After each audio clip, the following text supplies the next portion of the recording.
Hello guys, मेरे YouTube channel में आपका स्वागत है। मेरा नाम मनमोहन मिश्रा। तो आज मैं आपको इस वीडियो में एसबीआई स्मॉल कैप फंड का रिव्यू करके बताने वाला हूं। तो ये वीडियो पूरा डिटेल में होगा। मैं आपको इसमें लाइव प्रूफ के साथ दिखाऊंगा एक्सेल शीट में, और मैं आपको इसका पूरा डिटेल फंडामेंटल एनालिसिस करके बताऊंगा। और मैं लास्ट में आपको कंक्लूजन में ये भी बताऊंगा कि आपको इसमें इन्वेस्टमेंट करना चाहिए या नहीं करना चाहिए, और अगर आपको इसमें इन्वेस्टमेंट करना चाहिए तो कितने साल तक करना चाहिए। तो मेरे चैनल को सब्सक्राइब जरूर कर दीजिएगा। मैं ऐसे वीडियो लाता रहता हूँ। चलिए शुरू करते हैं। तो जैसा कि आप मेरे यहाँ पे स्क्रीन पे देख पा रहे होंगे, एसबीआई स्मॉल कैप फंड, इसका अगर आप लॉन्च ऑन डेट देखें तो 1 जनवरी 2013 है। तो आप देख पा रहे हैं कि इस पर्टिकुलर फंड को 11.5 इयर्स हो चुके हैं अब से। तो कैटेगरी अगर आप देखें, कैटेगरी रिटर्न मतलब इस पर्टिकुलर फंड का 11.5 इयर्स में तो 22.35% तक का रिटर्न है। और इस फंड का अगर आप 11.5 इयर्स में रिटर्न देखें तो 26.85% का रिटर्न है। मतलब देख पा रहे हैं कैटेगरी को करीब करीब 4 या 5% से बीट कर रखा है। तो अगर आप इसको कंसिडर कर सकते हैं 4% तक से बीट कर रखा है, तो 4% एक बड़ा मार्जिन होता है, वो भी 26% तक का रिटर्न, मतलब बहुत ही मैसिव रिटर्न अगर आप देखा जाए तो 26.85%। अब यहाँ पे इस अगर आप 5 साल का देखें डेटा, तो 5 साल में कैटेगरी का रिटर्न अगर आप देखें तो 32.27% तक का रिटर्न है। लेकिन इस फंड का रिटर्न 5 साल में देखिए तो 29.7% तक का रिटर्न है। मतलब 5 साल में अगर आप देखें, शॉर्ट टर्म में देखिए तो इसने अपने कैटेगरी को बीट नहीं किया है। लेकिन अगर आप ऑल टाइम रिटर्न देखें, मतलब जब से ये फंड रिलीज हुआ है 11.5 ईयर्स का अगर आप देखें तो 26.85% तक का रिटर्न है, जो और इसने कैटेगरी को 4% से बीट कर रखा है। तो हम ऑल टाइम को ही कंसीडर करेंगे कि ऑल टाइम देखिए, आप जब कहीं पे इन्वेस्टमेंट करें तब लॉन्ग टाइम सोच के आए, ये नहीं कि शॉर्ट टाइम सोच के आ रहे हैं। तो लॉन्ग टाइम के लिए अगर आप सोच रहे हैं तो डेफिनेटली इस फंड ने एक अच्छा खासा रिटर्न दिया और बहुत ही मैसिव रिटर्न दिया है अगर आप देखेंगे तो। अगर मान लीजिए आपने इस फंड में 1000 रुपए एसआईपी किया होता है कंटिन्यूसली 10 साल हर महीना, तो आपका जो अमाउंट डिपॉजिट होता है वो 1,20,000 रुपीज, और 1,20,000 रुपीज जब कन्वर्ट हो गया था 5,55,000 रुपीज में, मतलब आपका यहाँ पे पैसा जो है वो 4 गुना हो गया है। 4 गुना से भी ज्यादा आप कंसिडर इसे कर सकते हैं। तो 4 गुना से ज्यादा मतलब आप इन्वेस्टमेंट की ताकत देख पा रहे होंगे। लेकिन अगर आप इसको कंपेयर करें गोल्ड और एफडी में तो वो भी देख लेते हैं। तो अब देखिए, अगर मान लीजिए आपने इस फंड में ना इन्वेस्टमेंट करके आपने गोल्ड में इन्वेस्टमेंट किया था, 1000 रुपए लगाए होते कंटिन्यूसली 10 साल हर महीने, तो आपका जो अमाउंट डिपॉजिट होता है वो 1,20,000 रुपीज, 1,20,000 रुपीज अगर कन्वर्ट होकर बन गया होता 1,96,000 रुपीज। मतलब जो पैसा यहाँ पे डबल भी नहीं हो रहा है, वहां पे 4 गुना हो चुका है, डबल से भी बहुत कम है। और आपने एफडी किया होता तो उसमें तो और भी कम है। आप देखो एफडी में जो आपका डिपॉजिट होता है 1,20,000 रुपीज, और आपका जो वो अमाउंट कन्वर्ट हो जाता है 1,74,000 रुपीज। आपको स्क्रीन पे दिख रहा होगा, मतलब कितना कम है। तो इन्वेस्टमेंट की ताकत आपको दिख रही होगी, अगर क्यों क्यों इन्वेस्टमेंट जरूरी होता है।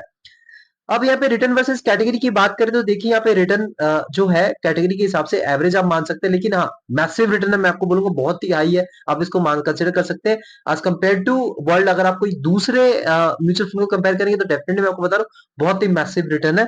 लेकिन हाँ, कैटेगरी के हिसाब से ठीक ठाक रिटर्न है। अब यहाँ पे रिस्क वर्सेस कैटेगरी की बात करें तो कैटेगरी से इसने कम रिस्क दिया और इसमें रिटर्न भी उससे ज्यादा दिया है, तो ये बहुत ही अच्छी बात है।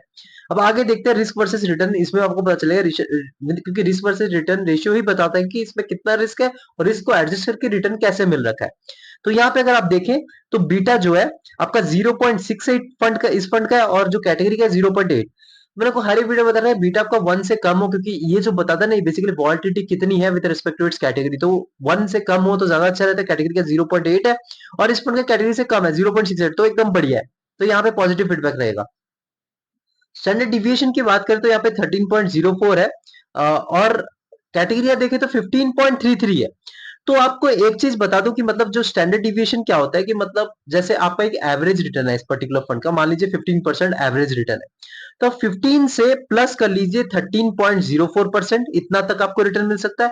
15 से माइनस 13.04% कर लीजिए, उतना आपको मिल सकता है। मतलब ये इसका एक रेंज है, एक पर्टिकुलर रेंज को फॉलो करता है, और इसी के बीच में हर साल एक रिटर्न मिलने के चांसेस रहते हैं। अगर आप कैटेगरी का देखें तो 15.33, मतलब ये ज्यादा है। मतलब यहाँ से आपको वॉलिडिटी का पता अंदाजा लगता है, ये कम हो तो ज्यादा अच्छा रहता है। तो यहाँ पे कम है तो बहुत ही अच्छा खासा चीज है इसमें। तो इसलिए रिस्क जो है इसने अपने कैटेगरी के हिसाब से कम ले रखा है और रिटर्न भी ज्यादा दे रखा है, वो बहुत ही अच्छी चीज है। अभी तक मैं बता रहा हूँ स्टार्टिंग से लेकर अभी तक सारा ही पॉजिटिव फीडबैक है। मैं मतलब स्टार्टिंग से लेकर लास्ट तक अभी तक जितना मैंने आपको फंडामेंटल एनालिसिस करके बता रखा है चीजें। अब यहाँ पे मान लीजिए आप इसमें इन्वेस्टमेंट करना चाहते हो, आप मिनिमम एसआईपी 500 रुपए से कर सकते हैं। तो आपको पता है जैसे आजकल स्टूडेंट लोग भी इन्वेस्टमेंट कर रहे हैं, तो 100 रुपीज या 500 रुपीज 1000 रुपीज एकदम परफेक्ट रहता है। उससे ज्यादा हो तो वो उसको आप कंसिडर मत करिए, वो बहुत ही ज्यादा हो जाता है मिनिमम एसआईपी के हिसाब से। तो वन टाइम इन्वेस्टमेंट यहाँ पे जो होता है 1000 रुपीज, मतलब वो कंसिडर कर सकते हैं। लेकिन मैं आपको ये बता रहा हूँ कि स्टूडेंट के तौर पे 100 रुपीज 500 रुपीज 1000 रुपीज ज्यादा सही रहता है। अब मैं वन टाइम इन्वेस्टमेंट की बात करें, मतलब लमसम करना चाहते हैं तो 1000 रुपीज से कर सकते हैं। लॉक इन पीरियड की बात करें तो कोई लॉक इन पीरियड नहीं, कभी भी आप इसमें इन्वेस्टमेंट कर सकते हैं, कभी आप इसमें एग्जिट मार सकते हैं सेल करके। अगर इसका एयूएम साइज की बात करें, एयूएम का फुल फॉर्म होता है एसेट अंडर मैनेजमेंट। तो आपको मैंने हर एक वीडियो में बताया एयूएम साइज कम होता है उसमें वेल एस्टैब्लिश फंड नहीं होता, मतलब उसमें कम पैसा इन्वेस्टेड होता है। तो उसमें लोग, उसमें क्या होता है कि थोड़ा डर रहता है कि भाई कम इन्वेस्टेड, जैसे एग्जांपल एलआईसी का जो स्मॉल कैप फंड है, उसमें अगर आप देखें तो 200 या 300 करोड़ रुपीस तक का इन्वेस्टेड है, और फंड जो है 5 साल से ज्यादा पुराना हो चुका है। तो ये जो होता है थोड़ा एक रेड फ्लैग रहता है कि मतलब चीजें की कम लोग भरोसा कर रहे हैं, इसमें कुछ प्रॉब्लम है। तो वहां पे जो होता है आपको नहीं करते। और अगर एम से ज्यादा होता है तो उसमें फंड मैनेजर को मैनेजमेंट करने में दिक्कत आ जाती है। तो यहाँ पे जो है जो बेस्ट रहता है, अगर आपका 10 साल से ज्यादा पुराना फंड है, आपका जो बेस्ट एम साइज रहता है वो आपका 10,000 करोड़ रुपीज से लेकर 30,000 करोड़ रुपीज के बीच में। तो यहाँ पे देखा जाए तो 25,435 करोड़ रुपीज तक का पैसा इस पर्टिकुलर फंड में इन्वेस्टेड है। तो एकदम परफेक्ट एयूएम साइज है, यहाँ पे पॉजिटिव फीडबैक रहेगा। एक्सपेंस रेशियो की बात करें तो बेसिकली ये मैनेजमेंट फीस होता है। देखिए आप फंड मैनेजर को पैसा दे रहे हैं, वो आपका पैसा फंडामेंटल एनालिसिस करके पर्टिकुलर स्टॉक्स में लगा रहे हैं और आपको रिटर्न दिलवा रहे हैं, तो उनको एक हिस्सा तो देना बनता है। क्योंकि यहाँ पे क्या आप दिमाग तो लगा नहीं रहे, वो दिमाग लगा के आपका इन्वेस्टमेंट कर रहे हैं। तो एक्सपेंस रेशियो जो होता है वो 1% से नीचे हो तो ज्यादा अच्छा रहता है। तो यहाँ पे 0.69% है तो एकदम परफेक्ट है। मैं आपको बताता हूँ, हर एक वीडियो में बताता हूँ 0.7% से कम हो तो ज्यादा अच्छा है। क्योंकि 1% से कम हो, जैसे 0.9 को भी आप कंसिडर करेंगे, 0.8 भी करेंगे, वो ज्यादा हो जाता है। क्योंकि लॉन्ग रन में जो 1% है, 0.9% है, वो आपका लाखों करोड़ों का डिफरेंस बन जाएगा। और यहाँ पे जो है 0.69% जो है 0.7 से नीचे है, तो मेरे क्राइटेरिया के हिसाब से एकदम परफेक्ट एक्सपेंस रेशियो, आप इसको कंसिडर कर सकते हैं। अब यहाँ पे टैक्स इन्फॉर्मेशन की बात करें तो मान लीजिए आप इस फंड को 1 साल तक पहले ही आप इसको सेल करते हैं, तो आपको 20% तक का टैक्स देना पड़ेगा। तो 20% तक का ये जो अभी नया नया निकल रहा है, पहले 15% था, 20% तक आपको टैक्स देना पड़ेगा। 1 साल से पहले सेल करते हैं, शॉर्ट टर्म गेन के हिसाब से आपको देना पड़ेगा। अगर मान लीजिए आपने 1 साल के बाद इसको सेल करा, मतलब 1 साल से होल्ड कर इसको सेल करा, तो 12.5% तक का टैक्स देना पड़ेगा। लेकिन अगर आपका जो प्रॉफिट है वो 1,25,000 रुपीज से ज्यादा और आप इंडियन इनकम टैक्स स्लैब में आते हैं, तो तब जाके आप इसमें टैक्स देंगे, वरना आप नहीं देंगे। उसके बाद आपका जो नेक्स्ट हो गया वो आपका एग्जिट लोड। एग्जिट लोड की बात करें तो 1% तक एग्जिट लोड है, अगर आप 1 साल पहले सेल करते हैं, और अगर आप 1 साल के बाद सेल करते हैं, कोई एग्जिट लोड देने की कोई जरूरत नहीं है। मार्केट कैपिटल की बात करें, जो कि बहुत इंपॉर्टेंट चीज है, मतलब आपको यहाँ पे पता चले क्यों यहाँ पे रिस्क जो है कैटेगरी के हिसाब से थोड़ा कम ले रखा है। तो यहाँ पे अगर आप देखें तो मिड कैप में इनका 4.71% तक का एलोकेशन है, और सेकंड जो है स्मॉल कैप में इनका 88.01% तक का एलोकेशन है। लार्ज कैप में कोई भी एलोकेशन नहीं है, अदर्स मतलब डेप्ट हो गया, कैश हो गया, 7.3% है। तो आप देख पा रहे हैं यहाँ पे जो रिस्क है 92% तक का ले रखा है। देखिए डेफिनेटली ये एक रिस्की फंड है, आप ये मत सोचिए कि कम रिस्क है। ये हम कंपेयर कर रहे हैं compare to its category. Category जो है मतलब कोई इस पर्टिकुलर, जैसे आप मान लीजिए इंडेक्स फंड है कोई स्मॉल कैप का, तो उसी के हिसाब से हम कंपेयर कर रहे हैं। तो यहाँ पे उसके हिसाब से कंपेयर करें तो डेफिनेटली ये कम रिस्क लेके आपको रिटर्न ज्यादा दिलवा रहा है। लेकिन अगर आप ओवरऑल देखें तो ये बहुत ही रिस्की फंड है, हाई रिस्की फंड की कैटेगरी में आता है, क्योंकि स्मॉल कैप फंड है। स्मॉल कैप मतलब छोटी कंपनीज में, छोटी कंपनीज में तरक्की की जितने चांसेस रहते हैं, उनके डूबने के भी चांसेस रहते हैं। मतलब पोटेंशियल जितना हाई रहता है उतना उतना नीचे जाने के भी चांसेस रहते हैं। तो ये जो चीज है आप ये ध्यान रखें, कैटेगरी के हिसाब से कम रिस्क लेके रिटर्न दिलवा रहा है, लेकिन ये एक रिस्की फंड है। डेफिनेटली बहुत ज्यादा रिस्की फंड है, तभी आप देख पा रहे 88% तक का एलोकेशन आपका स्मॉल कैप फंड में इनका हो रखा है। अब मान लीजिए यहाँ पे सेक्टर एलोकेशन की बात करें तो इंडस्ट्रियल सेक्टर में इनका 39.04% है। सेकंड में आपका कंज्यूमर साइकिल में 21.86% तक का एलोकेशन है इस सेक्टर में। उसके बाद फाइनेंशियल सर्विसेज में 15.36% का एलोकेशन है। बेसिक मेटल में 12.20% का एलोकेशन है। उसके कंज्यूमर डिफेंसिव में 5.34% का एलोकेशन है। उसके बाद हेल्थ केयर में 2.25% का एलोकेशन है। उसके बाद रियल स्टेट में 1.84% का एलोकेशन है। उसके बाद कम्युनिकेशन सर्विसेज में 1.4% का एलोकेशन है। तो देख पा रहे कि यहाँ पे थोड़ा सा और डाइवर्सिफाई हो सकता था, यहाँ पे थोड़ा कॉन्सेंट्रिक बना दिया। देख पा रहे कि कॉन्सेंट्रेशन जो है वो इंडस्ट्रियल सेक्टर में सबसे ज्यादा है, 40% के करीब करीब है। उसके बाद कंज्यूमर साइकिल में 21 है। मतलब ये जो ऊपर के जो चार सेक्टर्स है ना, industrial, consumer cyclical, financial services, basic materials. अगर ये 4 सेक्टर अच्छा खासा परफॉर्मेंस देते हैं, आपको ये पर्टिकुलर फंड भी अच्छा खासा परफॉर्मेंस देगा।